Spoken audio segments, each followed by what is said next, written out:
Les pourparlers entre le gouvernement congolais et la rébellion du M23 soutenue par le Rwanda commencent ce 9 avril à Doha au Qatar. Cette première rencontre directe suscite des réactions contrastées à Goma, sous contrôle rebelle depuis janvier. Ce n'est pas la première fois qu'ils disent vouloir s'entendre, mais cela échoue souvent. Puis les combats reprennent. Que Dieu les aide à s'entendre pour que nous retrouvions la paix.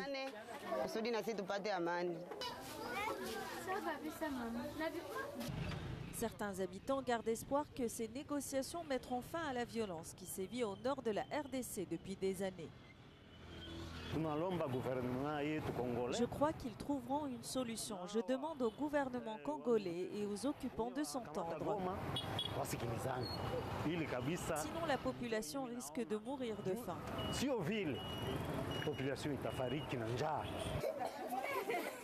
D'autres, marqués par des années de conflits, restent sceptiques, craignant un nouveau faux espoir pour des millions de déplacés dont la situation humanitaire est critique. Vivre dans la peur est terrible. Nous dormons mal. Que les dirigeants trouvent un accord pour mettre fin à la guerre. Le M23, qui a toujours réclamé des négociations directes avec Kinshasa, est considéré par le président Félix Tshisekedi comme lié au Rwanda. Cette rencontre à Doha pourrait marquer un tournant. Une avancée très majeure depuis le début de cette crise.